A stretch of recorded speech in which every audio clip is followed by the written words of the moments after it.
Então vamos lá. Nesse primeiro bloco, nós vamos discutir duas modalidades da educação básica, que é a educação de jovens e adultos. Não, digo três, tá? É a educação de jovens e adultos, a educação especial e a educação bilíngue de surdos. Então, só retomando alguns conceitos básicos. Quando nós falamos de modalidades da educação básica, nós estamos querendo dizer a forma como como a educação vai chegar para esse público em específico, né? Então, como que a educação do ensino regular ela vai chegar para esse público específico? Por isso que a LDB trata como modalidade da nossa educação básica. Em relação à educação de jovens e adultos, né? A nossa gloriosa EJA, Educação de Jovens e Adultos, lá no artigo 37, a LDB ela expõe da seguinte forma: a educação de jovens e adultos será destinada àqueles que não tiveram acesso ou continuidade de estudos nos ensinos fundamental e médio na idade própria e constituirá instrumento para a educação e aprendizagem ao longo da vida. Então, o que a nossa lei ela coloca aqui em relação a essa modalidade da EJA? Qual que é o público-alvo da educação de jovens e adultos? É aqueles que não tiveram acesso à idade certa ou que não continuaram para duas etapas da educação básica. Quais são elas? O ensino fundamental e o ensino médio, né? Por uma questão de lógica, a educação de jovens e adultos, ela não vai ser destinada à etapa da educação infantil, né? Então, a pessoa lá, quando jovem ou quando adulto, ela não teve acesso ou não continuou os estudos, na educação de jovens e adultos, ela vai ter essa oportunidade, porém, nessa modalidade, para as etapas do ensino fundamental e do ensino médio. Quando a lei coloca a questão da idade própria, a gente tem que ter um certo cuidado, né, e uma atenção muito grande, porque nas questões de concurso, eles costumam colocar esse artigo 37 da lei em situações hipotéticas, no qual o aluno que está cursando ainda ou ensino fundamental ou ensino médio, ele é indicado para a educação de jovens e adultos. Né? E a lei ela é clara. Para quem que vai se destinar? Para aqueles que não concluíram na idade própria. Por que eu coloco isso para vocês? A LDB, ela não trata da questão idade-série, tá? Então, ela não trata. Ela trata da faixa etária para as etapas. Qual que é a faixa etária certa para o ensino fundamental? É de 7 a 14 anos. Qual que é a idade certa para o ensino médio? 15 a 17 anos. Então, se o aluno ele está entre 7 e 14 anos e estuda no ensino fundamental, independente da série, ele está ainda na idade certa. Ele não pode ir para a educação de jovens e adultos. E o que as questões costumam colocar? Então, por um exemplo, o aluno ele tem lá 14 anos e ainda está no sexto ano do ensino fundamental. Aí, dentro dessa situação hipotética, ele é indicado para fazer a educação de jovens e adultos, né? Vamos colocar assim um exemplo. Lá no conselho de classe, os professores sugerem que esse aluno que tem 14 anos e ainda está no ensino fundamental, que ele seja matriculado lá na educação de jovens e adultos. Portanto, ele não é público-alvo, tá? A gente tem que ter esse cuidado.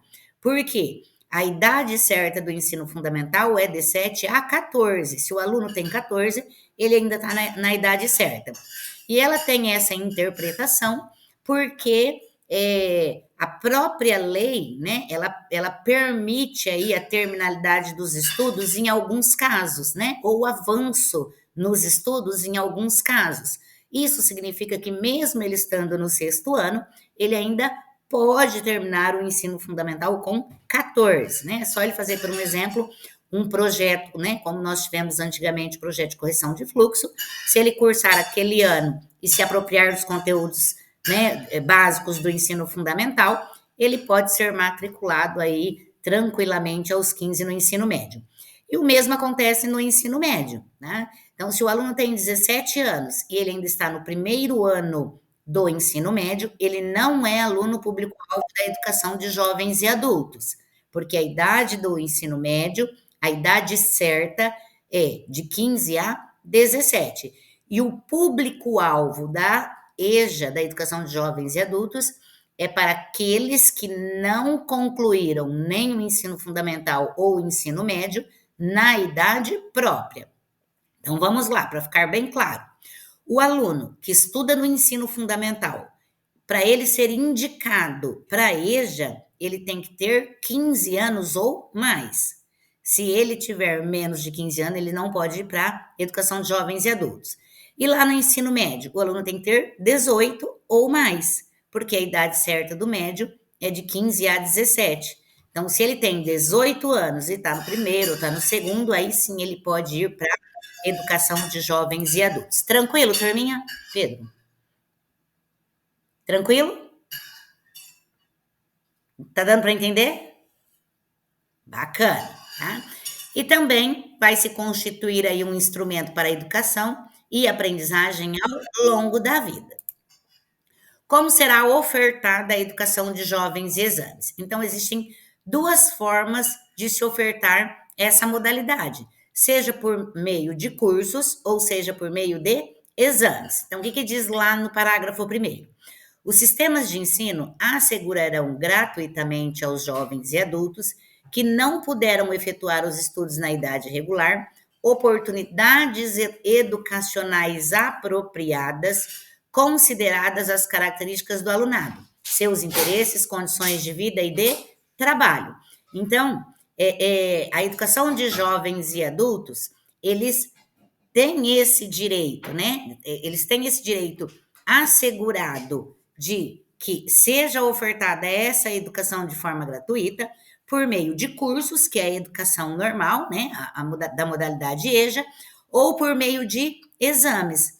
Então, vamos lá. Digamos que a Cirlei, ela tem uma aluna lá no colégio dela, que ele já tem, né, esse aluno tem 17 anos e ele ainda está no 7º ano, né?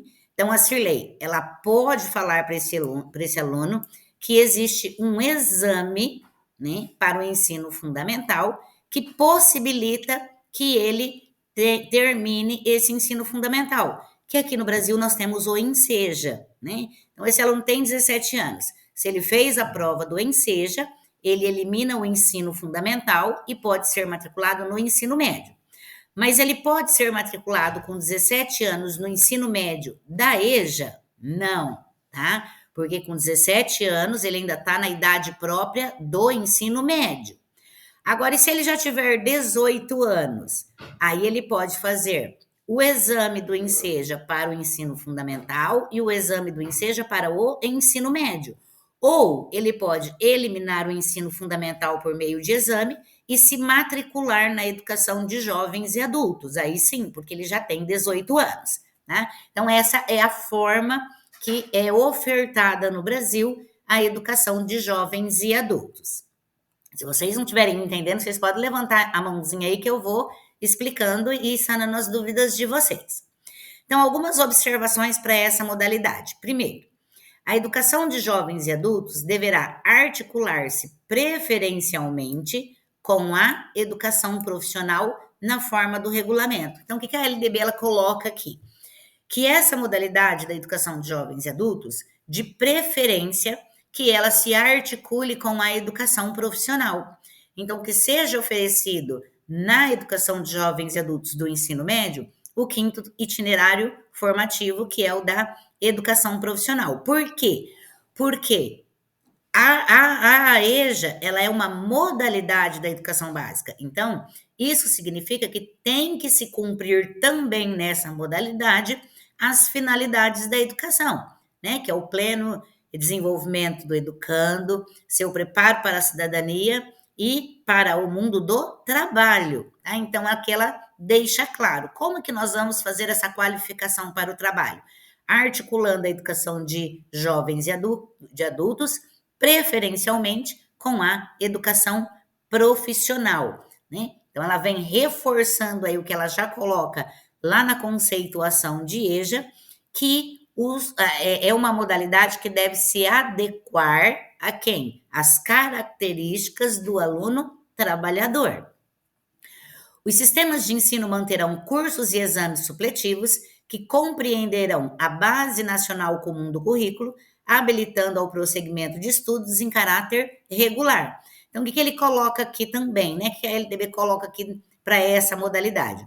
Que o currículo da educação de jovens e adultos, ele também tem que ter a base nacional comum do currículo. Tá? Então, é o mesmo currículo do regular, ele tem que ter na educação de jovens e adultos. Então, não deve ser um currículo enxuto, por um exemplo.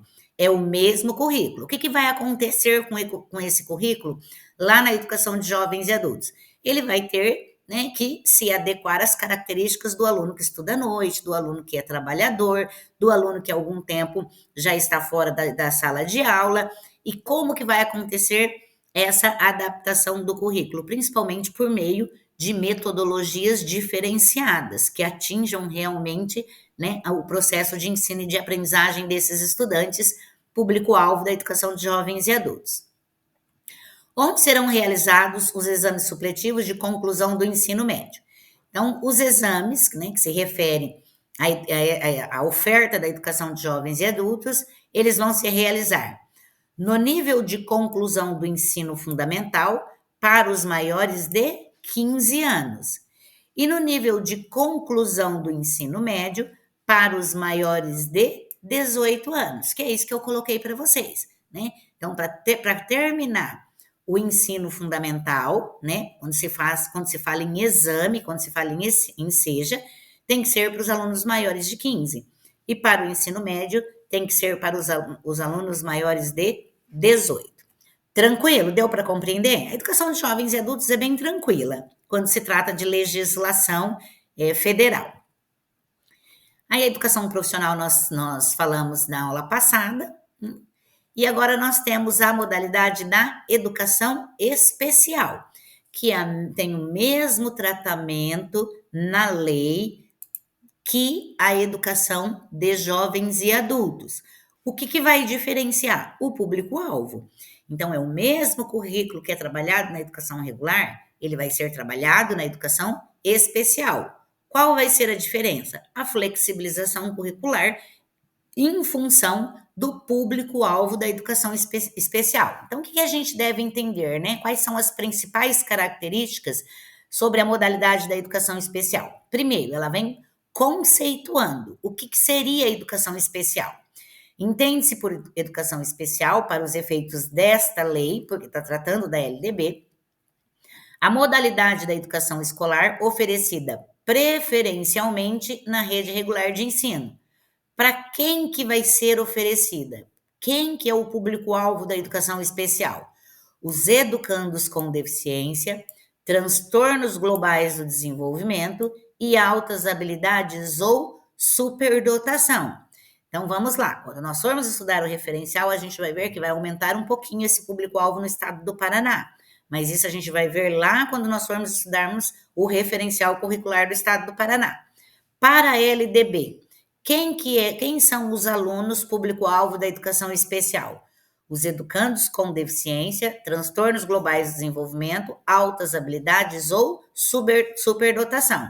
Então, pelo fato dela ser modalidade, mais uma vez eu reafirmo, é a forma como o público-alvo, né, da educação especial vai ter acesso ao currículo do ensino regular. Tá? Então, aqui nessa parte, a LDB vai explicar como que a educação vai chegar a esse público-alvo.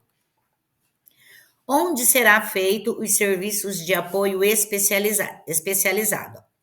O atendimento educacional será feito em classes, escolas ou serviços especializados, sempre que, em função das condições específicas dos alunos, não for possível a sua integração nas classes comuns do ensino regular. Então, vamos entender bem isso aqui, né? Que isso aqui também é bem alvo aí de questões de concurso.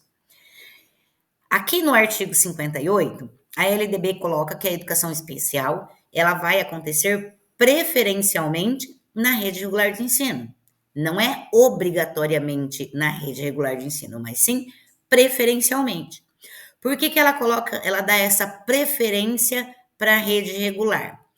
Porque se o aluno tiver alguma condição específica que o impeça de permanecer na rede regular, a LDB coloca que o atendimento educacional desses alunos pode acontecer em outros locais.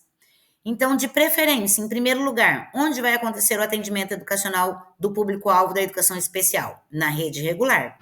Se isso não for possível, a LDB dá uma segunda opção, que pode ser feita em classes, escolas ou serviços especializados.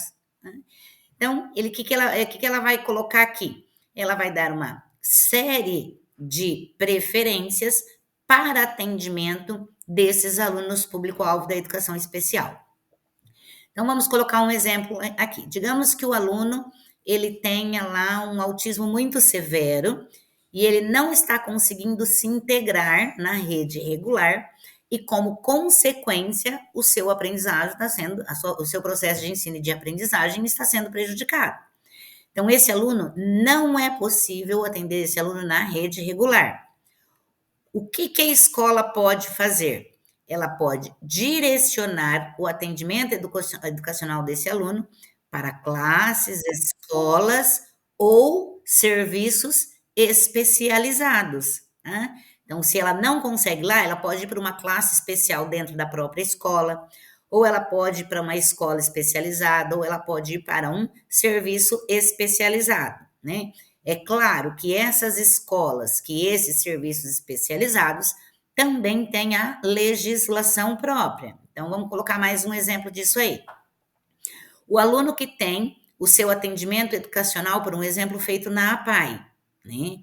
Então, enquanto o aluno ele está até o 5º ano do ensino fundamental, a APAE atende, a APAE é uma das escolas, é um dos serviços especializados.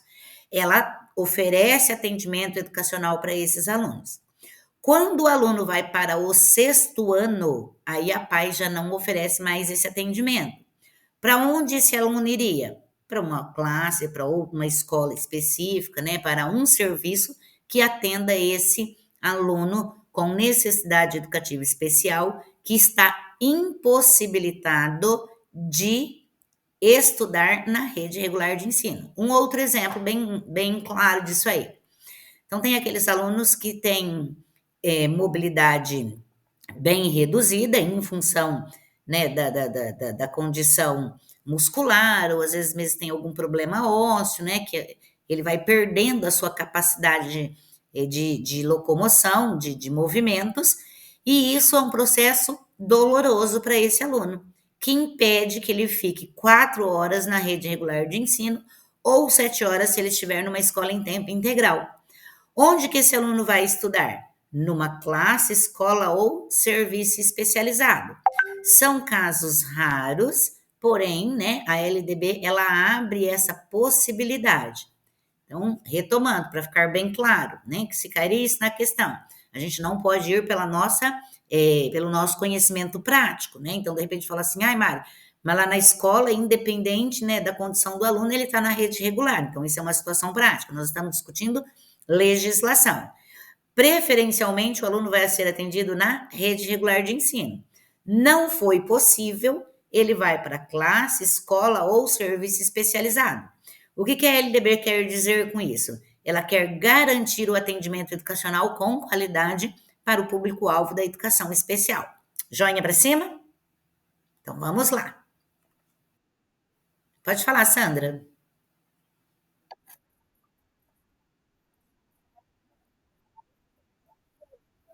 Uhum. Até o segundo?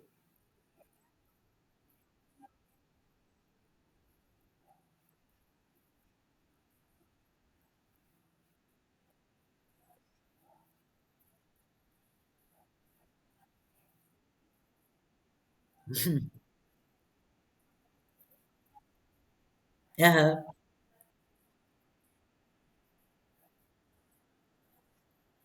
Mas é todas as APAES ou é específica da que você trabalhou? Entendi. Uhum. Uhum. Ah, obrigada, Sandra. Então não é até o quinto, né? Eu sabia que a PAI atendia os anos iniciais, mas eu não tinha certeza se era até o segundo. Uhum. Uhum. É, então isso, bacana, né? Obrigada pela contribuição, Sandra. Mas assim, só complementando, né? A Sandra ela foi mais específica aí na informação, mas só colocando, né? A gente deu o exemplo da PAI, que se não for na PAI, né, que não permite essa legislação, alguma instituição vai ter que atender esse aluno, se não for possível atender ele na rede regular, né? Então, aqui em Maringá, por exemplo, nós temos a AMA, nós temos a Ampacim, tem a APAI, então tem várias instituições especializadas de atendimento para esses alunos. A legislação específica, né, dessas, conforme eu coloquei para vocês, dessas instituições, é que vai aí colocar qual que é a série é, é, que vai atender esse público-alvo da educação especial, se é até o segundo, se é até o quinto, né, do ensino fundamental, quem que vai ser atendido. E o mesmo acontece com o aluno também que é superdotado ou tem altas habilidades. Né? Então, se ele não é possível o atendimento educacional desses alunos na rede regular, ele pode ter uma terminalidade específica do ensino fundamental ou do médio, né? Terminar antes da idade, claro que também obedece uma legislação própria, ou ir para uma instituição especializada, né? Que atenda aí esse aluno com superdotação, altas habilidades. Em que momento é ofertada a educação especial? A oferta da educação especial, nos termos do caput deste artigo, tem início na educação infantil e se estende ao longo da vida. Tá? Por que a lei ela coloca esse parágrafo aqui? Porque a educação, os alunos público-alvo da educação especial, eles têm, né, uma, eles têm uma necessidade que ele vai carregar ao longo da vida. Né? Então, se o aluno ele tem alguma limitação, né? Não estou dizendo essas de acidente, o aluno quebrou o braço, não. Se ele tem uma limitação física, né, que ele nasceu com essa limitação, vai se estender ao longo da vida. Então, a educação especial, ela vai iniciar na educação infantil e ela não vai terminar no final da educação básica. Ela vai continuar, esse atendimento continua com o aluno. Se o aluno vai para o ensino superior, ele tem o direito de ser atendido dentro dos requisitos da lei nessa modalidade da educação especial. Aí ele tem direito a professor de apoio na educação básica, ele vai ter esse direito lá no ensino superior. Ele tem direito à transcrição do material, por um exemplo, em braille, ele tem esse direito se ele for para um curso tecnólogo, se ele for para o ensino superior, enfim. Tá? E vai se estender ao longo da vida. Por quê? Porque existem fases também de aprendizagem e de novas aprendizagens. Então, digamos lá que a Sandra, né, ela adulta, já terminou a educação básica, já terminou o ensino superior, né, já está pronta para fazer o PDE, né, Sandra? Prontinha para fazer o PDE. E digamos que acontece alguma coisa com a Sandra que ela necessite do atendimento da educação especial. Independente da idade, ela tem direito a esse atendimento da educação especial. Vamos colocar eu, Mari, né? Também aconteceu alguma coisa comigo, eu perdi a visão, né? Eu sou adulta e eu perdi a visão, tá? Nessa fase. Eu tenho direito à nova aprendizagem em braille dentro do atendimento da educação especial na educação básica? Sim ou não? O que vocês acham? Sim, exatamente, Gi. Então, eu tenho direito, né, dessas novas aprendizagens de mobilidade, de leitura, de braille. Eu posso me matricular numa turma de educação especial, não lá no ensino regular, né, mas no atendimento da educação especial. Por isso que a lei coloca que ele se inicia na educação infantil e se estende ao longo da vida. O que será assegurado aos educantes com deficiências, transtornos globais do desenvolvimento e altas habilidades ou superdotação? Então, ela vai colocar aqui 5 garantias para o público-alvo da educação especial. Quais são essas garantias? Primeiro, currículo, método, técnica, recurso educativo e organização específico para atender às suas necessidades. Então, quando se trata dessa modalidade, que é a educação especial, é necessário uma adaptação curricular. É necessário uma flexibilização curricular. Então, vamos colocar mais exemplos aí. Qual que é a finalidade da educação básica? Não é o pleno desenvolvimento do educando, seu preparo para a cidadania e o exercício da cidadania e o preparo para o trabalho? Essa é a finalidade da educação básica. Então, vamos colocar um exemplo aqui, né? Quando a gente tem os alunos público-alvo da educação especial, é muito comum nós vermos, principalmente em conselhos de classe, falar assim, ele é da educação especial, tem que dar 60. Ele é da educação especial, tem que reprovar. Já ouviram isso? Já ouviram? Né? Ah, não, esse aqui, ele tem laudo, não pode ficar com menos de 60, não pode reprovar. Então, não é isso que a legislação coloca, tá? O aluno pode reprovar, ele pode ficar com nota vermelha, assim como o outro. O que é necessário garantir para esses alunos? Uma flexibilização curricular. Então, digamos que a Sandra tem um filho normal que estuda na escola, sem nenhuma necessidade, e a Márcia tem um filho com uma necessidade educativa especial dentro da escola.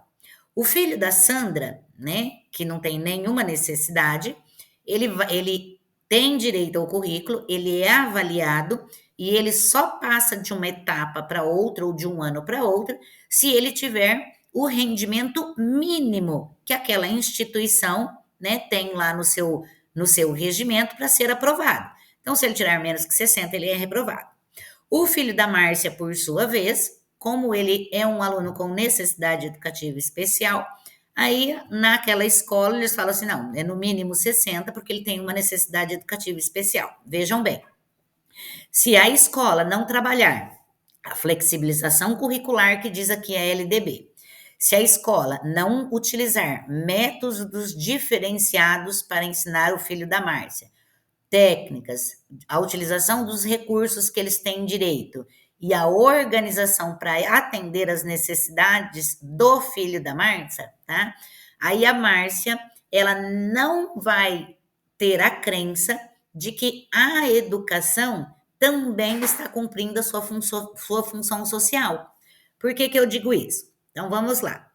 Qual que é a expectativa de qualquer família quando ela matricula um filho na escola, né? No geral. Então, o que se espera da escola? Que aquele aluno desenvolva uma autonomia para que ele consiga, né, pós-educação, ele consiga atuar e conviver em sociedade. Essa é a expectativa. Independente da cultura dessas famílias, essa é a expectativa maior. Por que vem essa expectativa, essa responsabilidade para a escola? Então, vamos lá. Tanto a Sandra como a Márcia são seres humanos. E nós, seres humanos, um dia a gente morre. O que a gente quer para os nossos filhos? Que quando a gente morrer, né, os nossos filhos, eles consigam sobreviver aí no meio social, sem depender da interferência de outras pessoas. Então, se a Sandra tem essa preocupação com a formação do filho dela que está na educação básica, de que, né, quando ela não estiver mais próxima do seu filho, ele consiga ter autonomia e sobreviver, né, em sociedade, o que a Márcia vai esperar também para o filho dela? Ou a Márcia, que tem um filho com necessidade educativa especial, não vai morrer nunca. Vai estar sempre ali para cuidar do filho. Impossível, né? Porque se tem uma coisa que a gente tem certeza nessa vida, né, que independente, a gente está aqui, chega uma hora para todo mundo. Então, o que eu quero dizer para vocês com esse exemplo bem prático, né? Que o público-alvo da educação especial, ele não é diferente do público-alvo do ensino regular. Qual que é a diferença nesse sentido? De currículo. Ele precisa de uma adaptação curricular. E se ele não conseguir dar conta dessa adaptação curricular, nem que seja o mínimo para ele desenvolver uma autonomia para conviver em sociedade, esse aluno não pode ser aprovado. tem que ser igual o aluno que não tem necessidade educativa. Então, vamos dar mais um exemplo, né? Então, como eu peguei o filho da Márcia, ele tem lá uma deficiência intelectual moderada. Deficiência intelectual moderada. Como que deve ser a flexibilização curricular para esse aluno em específico? Ora, para que esse aluno tenha autonomia futura, né, a escola vai dar os conhecimentos básicos para que esse aluno entenda o que significa uma cota, quais são os mercados de trabalho, quais são as necessidades para eles inserir esse aluno no mercado de trabalho, qual é a compreensão da leitura, da escrita e do cálculo que esse aluno precisa ter, né, para ele ter essa autonomia futura, para que lá, né, no futuro, quando ele tiver, né, mesmo com o apoio de outro adulto, não estou dizendo para vocês, né, que os nossos alunos, público-alvo da educação especial, na ausência dos pais, eles vão se virar sozinhos. Eles vão ter, sim, né, o auxílio de outro adulto, mas eles não podem ficar extremamente à mercê desses adultos. Então, essa adaptação curricular, flexibilização curricular, ela nada mais é do que é necessário para que esses alunos público-alvo da educação especial tenham uma autonomia para conviver em sociedade pós-educação básica. E isso vai acontecer com o aluno que tem a deficiência intelectual leve, a moderada, a severa. Então, digamos lá dentro, vamos colocar mais uma vez o exemplo da PAI, porque aí se eu estiver falando besteira, a Sandra me ajuda, né? Então, digamos que aqueles alunos, né, os nossos alunos, que eles têm uma deficiência intelectual mais severa, que impossibilita esses alunos, por um exemplo, de entrarem nessa lei de cotas das empresas, que é para esses alunos com necessidades educativas especiais, né? Então, eles não conseguem nem realizar esse tipo de trabalho. Aí, o que a legislação ela vai colocar, né? Que esses alunos, eles podem, por um exemplo, desenvolver trabalhos dentro de uma instituição, por um exemplo, como a PAI, lá, de artesanato, ou de outras empresas, né? Digamos lá, tem uma empresa que contrata os alunos da PAI para trabalhar dentro da própria APAI, e eles são remunerados por isso. Qual que é a autonomia que esse aluno, qual a flexibilização curricular que esse aluno precisa, né, para ele ter autonomia, para que lá dentro da PAI, por um exemplo, ele não fique só desenvolvendo trabalhos sem ele saber o que ele vai fazer com aquele dinheiro, se realmente ele vai receber aquele dinheiro, quais são os direitos que ele tem, né? Então, essa flexibilização curricular, ela vai de acordo com a necessidade educativa dos nossos estudantes. E isso deve acontecer, né? Essa autonomia, ela deve acontecer. Ah, Mari, mas aí então o aluno ele pode ser reprovado? Então, se o aluno ele não desenvolveu autonomia mínima para conviver em sociedade, aí a escola vai decidir se esse aluno vai ser retido ou não. É isso, Sandra? Falei certo? Isso mesmo, né? Porque eu me recordo que aqui em Maringá acho que tem uma empresa que ela contrata os alunos lá da APAI, acho que é Cocamar, né? Eles fazem algumas coisas lá, fecham caixas, não sei, né? A empresa leva lá, eles fazem, e aí eles são remunerados por isso. Qual é outra garantia para esses alunos? Terminalidade específica, tá? Isso aqui também a gente tem que prestar bastante atenção, que é bastante alvo de prova. Quando que o aluno da educação especial, ele pode ter a terminalidade específica? Quando eles não puderem atingir o nível exigido para a conclusão do ensino fundamental, em virtude de suas deficiências e aceleração para concluir em menor tempo o programa para superdotados. Então, a lei coloca aqui, essa terminalidade específica significa o aluno terminar, por um exemplo, a etapa do ensino fundamental antes dele ter a idade adequada, se ele for superdotado. Então, o aluno tem lá, digamos que ele tem 12 anos, ele pode terminar o ensino fundamental. Tá? Se ele for superdotado, passou por um programa, passou por uma avaliação, foi comprovado que ele já tem esses conhecimentos do ensino fundamental, ele pode terminar com 12 anos e ir para o ensino médio. Né? A gente vê muitos casos aí na mídia de alunos que com 13 anos, 14 anos já estão no ensino superior. Ou ainda, ele pode ter essa terminalidade específica quando, em virtude da sua deficiência, né? Digamos que o aluno ele não consiga permanecer lá no ensino regular, no tempo do ensino regular, porque para ele, em virtude da sua deficiência, é muito doloroso ele permanecer lá, tá? Então ele não vai conseguir. Ou às vezes o aluno que tem aquela deficiência lá muscular que vai degenerando os músculos, ele nem sabe se vai conseguir terminar, né? Então, em função da sua deficiência, ele tem direito a essa terminalidade específica. Aí faz-se lá, né, um nivelamento dos conteúdos do ensino fundamental, trabalha com esse aluno e ele pode terminar antes essa etapa do ensino fundamental, independente da idade, tá? Ele não precisa ter a idade certa, é independente da idade. Garante também professores especializados em nível médio ou superior para atendimento especializado e professores capacitados do ensino regular para a integração desses estudantes nas classes comuns. Então, o que aqui com o inciso 3 ele quer dizer? Quem que vai poder trabalhar com a educação especial? Pode ser professores especializados em nível médio. Digamos que lá na escola existe um aluno que tem mobilidade reduzida, né? Ele é cadeirante, ele precisa ir ao banheiro, ele precisa de auxílio para ir ao banheiro, ele precisa de auxílio para se alimentar. Então, pode ser um profissional de nível médio, tá? Porque não vai fazer o atendimento educacional. Então, ele pode ter nível médio ou superior. Com nível superior é aquele para atendimento educacional especializado, como o próprio nome diz. O atendimento educacional, ele tem que ser especializado, ele tem que ser feito por especialistas. Não pode ser qualquer professor, não pode ser qualquer especialização. Tem que ser especialista em educação especial. Então, que é aquele professor de apoio que acompanha os nossos alunos.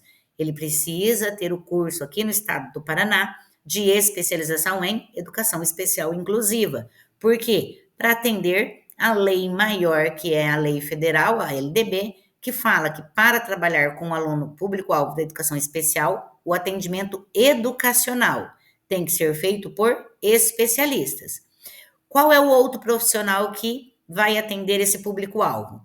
Professores capacitados do ensino regular, para a integração desses educandos nas classes comuns. Esses professores são os professores dos diferentes componentes curriculares. Por que eles precisam estar capacitados? Porque é necessário uma integração desses alunos lá na classe comum. Vamos colocar isso aqui também em exemplos para vocês entenderem bem. Então, digamos que a Sandra, ela é professora do ensino regular.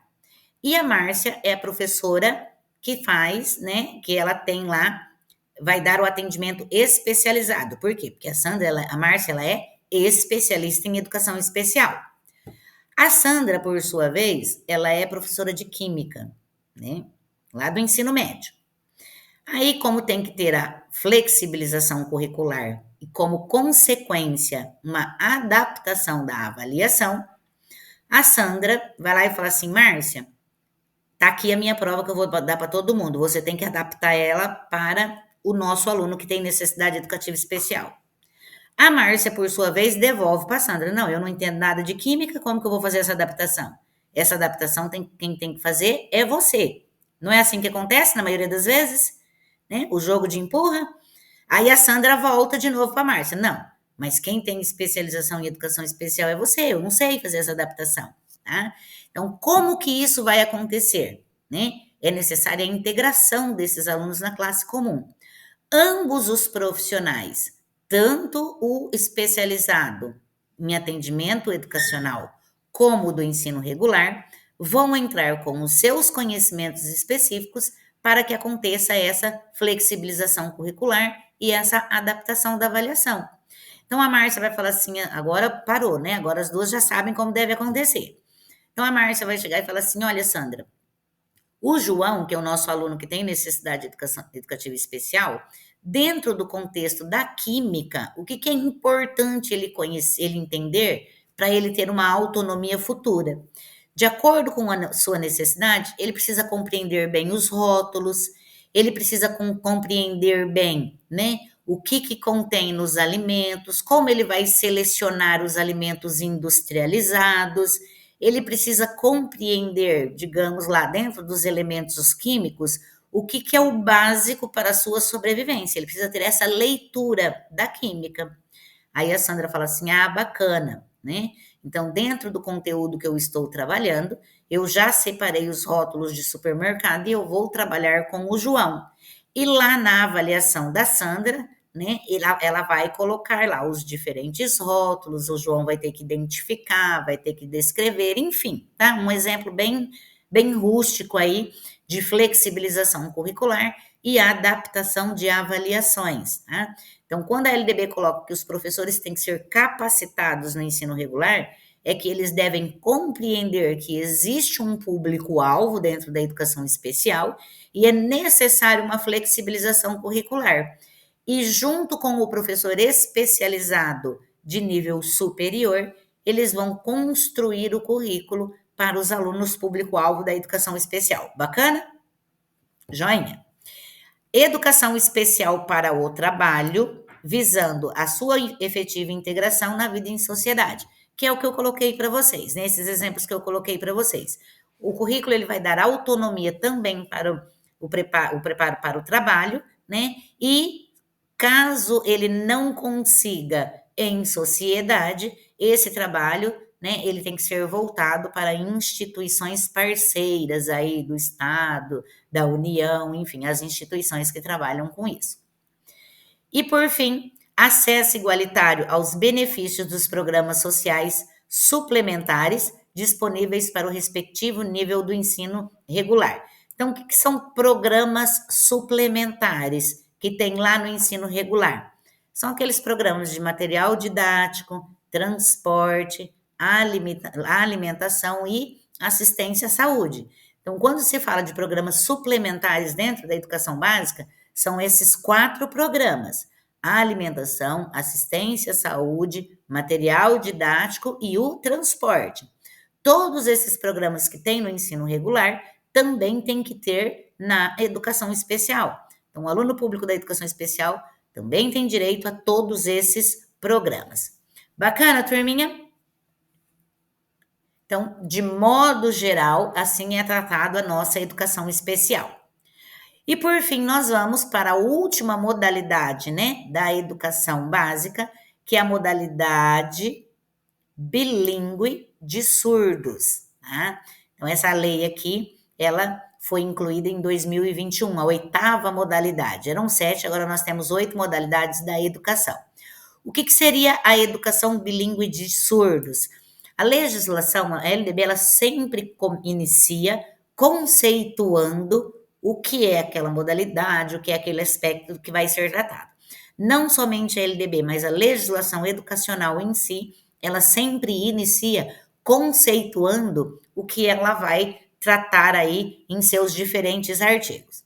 Então, primeiro, entende-se por educação bilíngue de surdos, para efeitos desta lei, a modalidade da educação escolar oferecida em língua brasileira de sinais, Libras, como primeira língua, e em português escritos como segunda língua, onde em escolas bilíngues de surdos, classes bilíngues de surdos, escolas comuns ou em polos de educação bilíngues de surdos. Então vejam bem aqui, porque isso aqui também é bastante alvo de questão. Lá na educação bilíngue de surdos, ela é oferecida primeiro na língua brasileira de sinais. Então, primeiro a educação vai ser ofertada em Libras. E também em português escrito. Não é um ou outro, é os dois.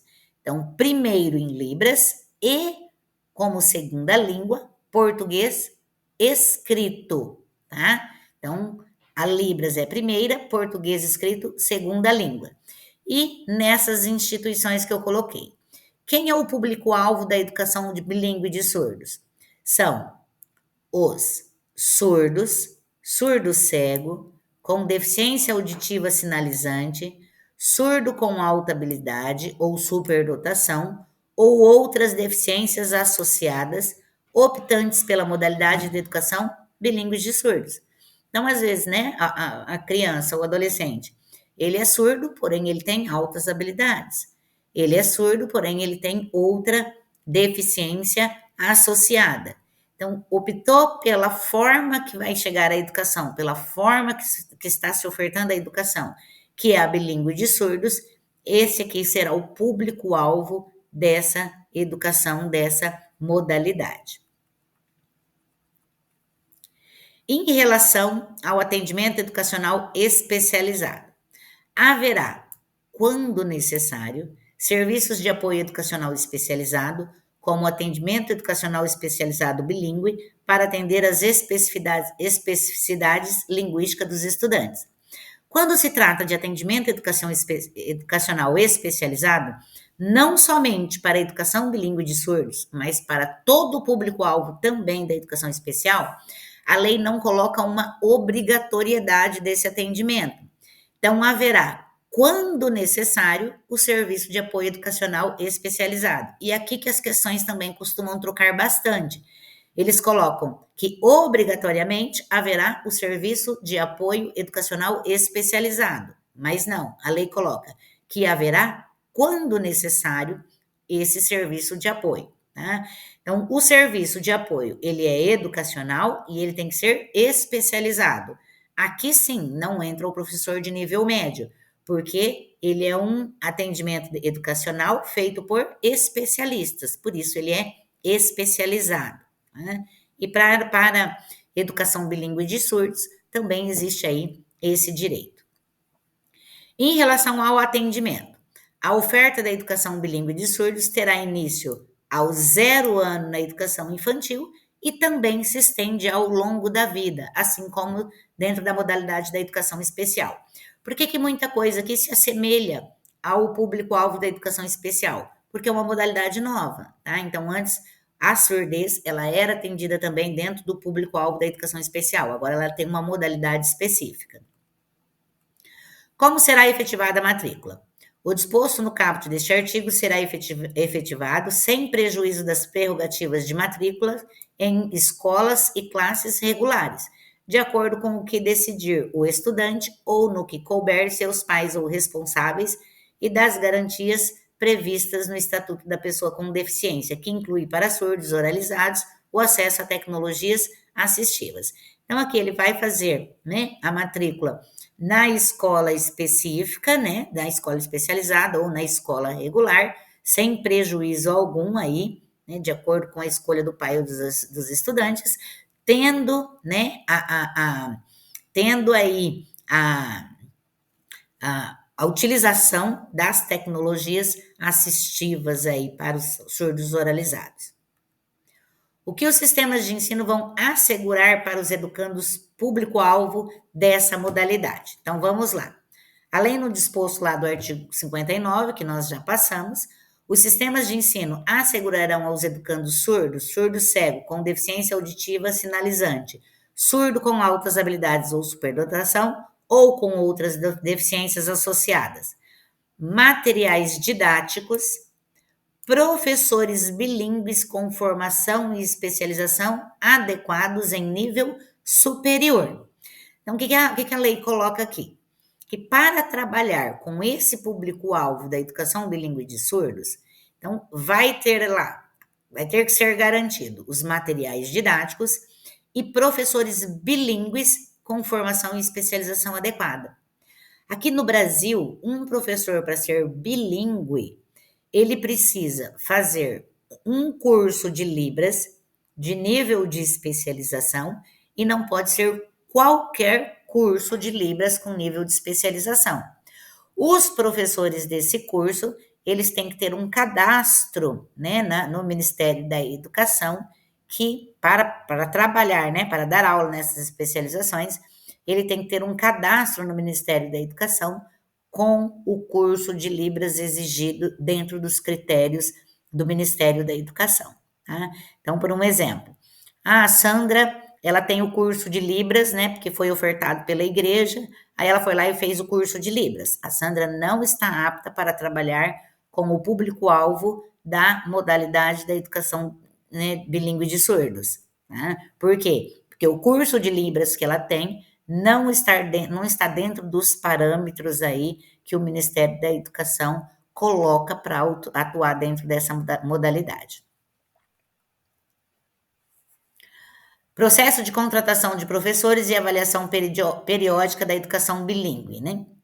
Nos processos de contratação e avaliação periódica dos professores, a qual se refere o caput deste artigo, serão ouvidas as entidades representativas das pessoas surdas.